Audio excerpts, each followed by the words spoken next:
আমি জানিয়ে দিতে চাই এই মুহূর্তে স্বর্ণালী রয়েছে, শুভ্রাংশু রয়েছে, আমি রয়েছি, সন্তু রয়েছে, কিশলয় রয়েছে, পিঙ্কি রয়েছে, সুখেন্দু রয়েছে, প্রিয়াঙ্কা রয়েছে, লীনা রয়েছে, ইন্দ্রাশিস রয়েছে, গোটা টিম রয়েছে এবং বাংলা টেলিভিশনের সবচেয়ে বড় নিউজ রুম বলা যায় স্বর্ণালী। একদম, আমরা বহুদিন ধরে, এর আগেও আমরা দীর্ঘদিন নিউজ রুমে প্রেস কনফারেন্স করেছি, কারণ রিপাবলিক বাংলা এমন একটা প্ল্যাটফর্ম যেখানে শাসক বিরোধী, নতুন দল, নতুন জোট প্রত্যেকের বক্তব্য তুলে ধরার আগে সবার আগে এগিয়ে থাকি আমরা, অগ্রণী ভূমিকায় থেকে রিপাবলিক বাংলা।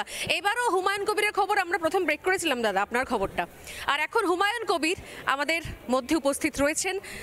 আজকের প্রেস কনফারেন্স আমরা শুরু করছি এবং আমাদের প্রশ্ন থাকবে, মানে একাধিক প্রশ্ন থাকবে, মানে হুমায়ুন কবির কি চালিয়ে খেলবে নাকি একটু রোয়েশ হয়ে ব্যাট করবে?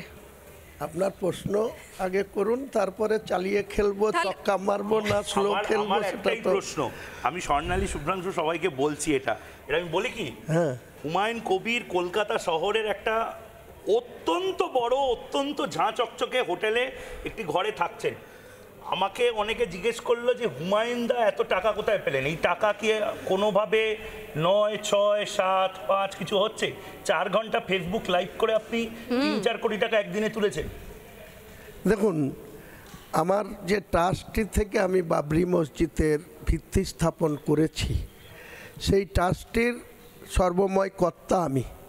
আমার ট্রাস্টটির অন্যান্য সম্মানীয় সদস্যরা আছেন, কেউ প্রেসিডেন্ট আছেন, কেউ ভাইস প্রেসিডেন্ট আছেন, কেউ সেক্রেটারি আছেন, কেউ ট্রেজারার আছেন, কেউ ভাইস ট্রেজারার আছেন। তারা আমার সঙ্গে, তাদের কাছে আমার স্বচ্ছতা রাখার জন্য এবং যারা মুক্ত হস্তে দান করছেন এই বাবরি মসজিদের সম্পূর্ণ করার জন্য, অন অ্যাকাউন্ট যারা দিচ্ছেন তার অ্যাকাউন্টের ব্যালেন্স স্টেটমেন্ট দেখিয়ে দেব, আর যেটা ক্যাশ ইন হ্যান্ড দিচ্ছেন সেই ক্যাশ যতগুলা সংগ্রহ হয়েছে, 2 দিন ধরে আমার নিজস্ব বাড়িতে 3 তলায় এলাকার মৌলানা সমাজ, এআই ভিডিও নয়, না না, ডাইরেক্ট লাইভ হয়েছে, লাইভ করেছে, আমার ফেসবুক থেকে লাইভ করা হয়েছে।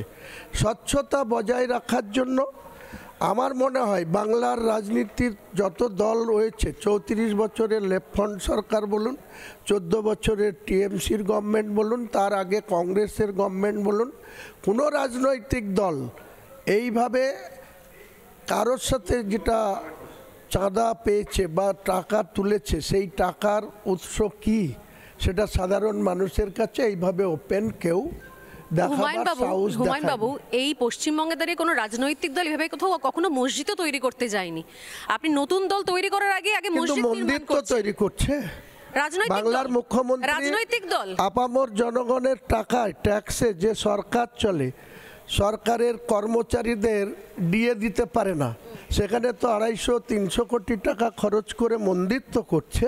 উনি তো ফুরফুরা শরীফ সহ আরো অনেক জায়গায় উন্নয়ন করেছেন, উনি তো আপনাদের উন্নয়ন করেছেন, সংখ্যালঘুদের জন্য প্রচুর কিছু করে দিয়েছেন। আগামী নির্বাচন আসতে দিন, হুমায়ুন কবির একাই 135টা। মমতা বন্দ্যোপাধ্যায়ের প্রতি না অভিষেক ব্যানার্জির প্রতি? আমি তো আপনাকে যখন ফোন করতাম দেখতাম অভিষেক ব্যানার্জি আর আপনার একটা ছবি আছে, এই হাসছেন, ওটা ক্লোজ ফ্রেন্ড নাও, হাসছে হুমায়ুন কবির, ওটা ওদিনকে সরিয়ে মানে দিয়েছে। তলায় তলায় কি কিছু সেটিং? কোনো সেটিং নেই। 4 তারিখে সাথে কি তলায় তলায় কোনো সেটিং আছে?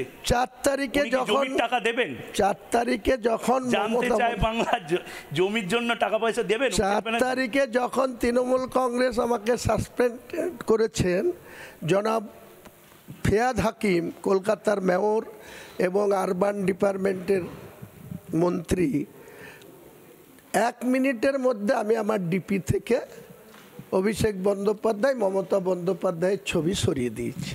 নানা ধরনের কন্টেন্ট দেখার জন্য লাইক করুন, শেয়ার করুন আমাদের ফেসবুক পেজ, সাবস্ক্রাইব করুন আমাদের ইউটিউব চ্যানেল।